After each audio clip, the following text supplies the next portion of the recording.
if there are 31 names on a fan, these clearly were real people. Can we tell the story of the Spanish Civil War and the International Brigades through these 31 names that otherwise would be completely forgotten in history?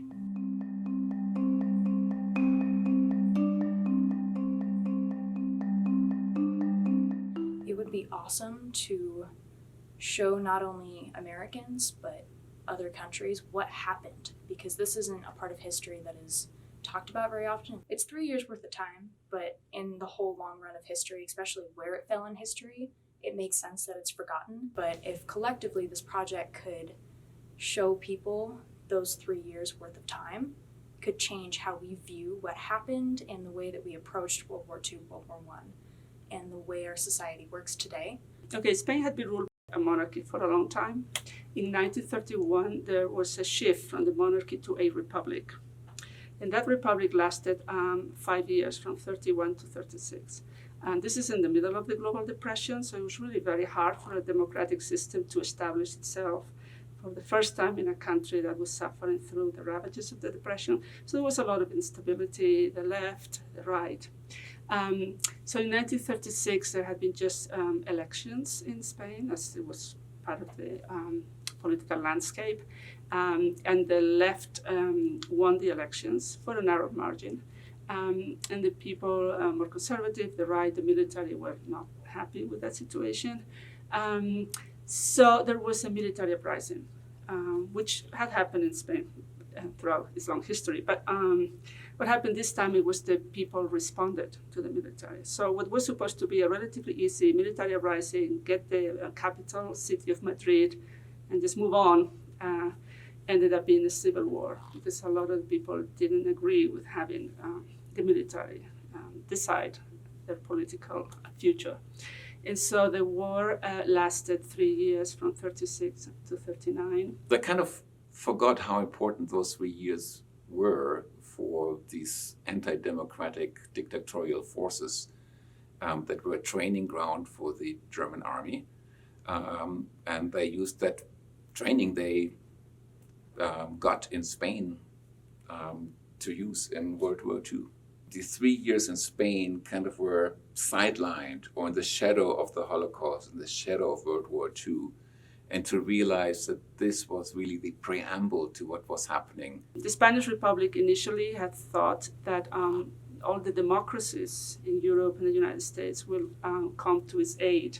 But what happened was that they decided to sign on to a neutrality pact that meant this is just an issue of the Spaniards. We're not going to intervene. The bigger powers, in a way, so the UK, Canada, and America, they seem to have a very ashamed type of emotion towards it.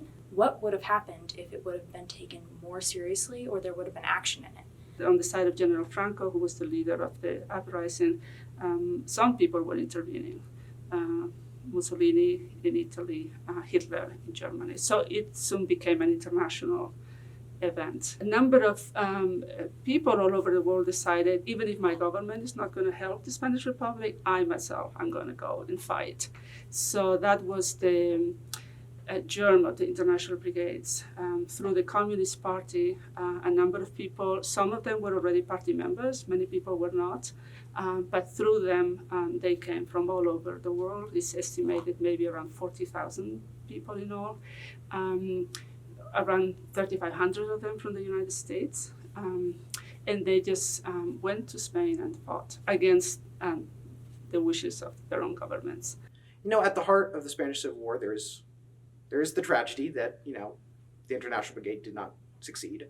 But I hope that by telling their stories, maybe some people will realize fighting authoritarianism is, there's a long tradition of it, and people can take up that tradition, and you can learn what people before you did well and what they didn't, and move from there.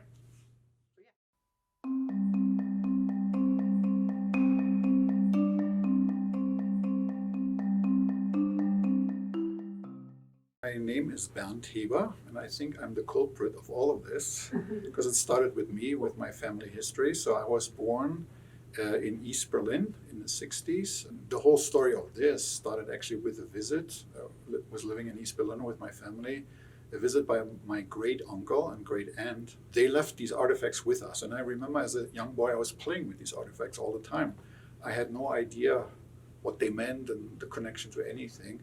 And they disappeared in a big box for decades. And then I realized there's some cool potential because I'm a history buff as well. Approached Björn at the Martin Springer Institute, suggested perhaps that could become a project for students to research, to figure out who these 31 men are, because my great uncle did not sign the fan. So, and also the open question was, what's the connection to my uncle? Because he had the fan, but he didn't sign the fan, but he was in the photograph, but we also don't know who the people are in the photograph, if these are the same people. And that kicked off the whole project. So the artifacts I've been researching is the fan with all of the names on it of all the different volunteers that served in this brigade. And then we also have photographs of Hans, who was part of that brigade. And then we have a postcard photo of all of these different members. And we've started out trying to figure out where these people who put their names on the fan, are they in these photographs? Is that a completely different group of people? Who are some of the men we've identified? The photographer, whose name is Luis Garcia Ferez. We have narrowed down the photograph down to a specific time period we know was taken in the late 30s, 1930s. We know they existed, except no one knows they existed, or very few people know that they existed. And so how would the Spanish Civil War look like if we unfold that stories through their particular stories? Like, who are they? And the big question is, would we find anything about them? And to our surprise, we found a lot of information. There was this one particular volunteer, his name was Clarence Wildsmith, and I was doing some research on him, trying to just find anything that we could really, because we had just his name on that fan, and actually found a book written by an author who did in some research about his hometown, Barnsley, and Barnsley specifically at war during this time period. And so I actually reached out to that author, Mark Green, just to find out, kind of what his research was like. And so that was really exciting because I did get to talk to that author through email, and he was sending me a lot of really great research notes that he took, not only about Clarence, but about the Spanish Civil War in general. My focus is on just like writing stories about these people's lives, trying to make sense of them.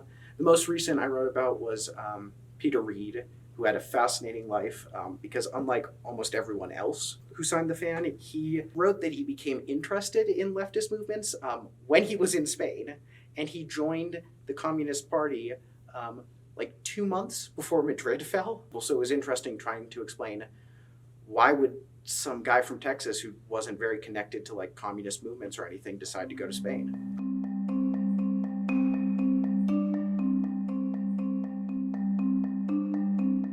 There were a lot of email exchanges that happened with new discoveries almost on a daily basis. It seemed like, oh, we're discovering this guy, we're discovering this guy. We realized that we wanted to collect all the information, put it together into something that a Spanish audience could perceive and could gain something from and perhaps give something back to us. I came up with a website, and we can use it as a way to contact the public. If this is posted places, you can access it and see how our project is progressing. You can go through each 31 names. They read it and go, hey, that sounds like a family member of mine, or they look familiar from an old family album. That hopefully will bring more people in. I think it's a really interesting history. I think it will definitely, once it's presented to the public, it can kind of spark more conversation about that period of time and why is that so contested.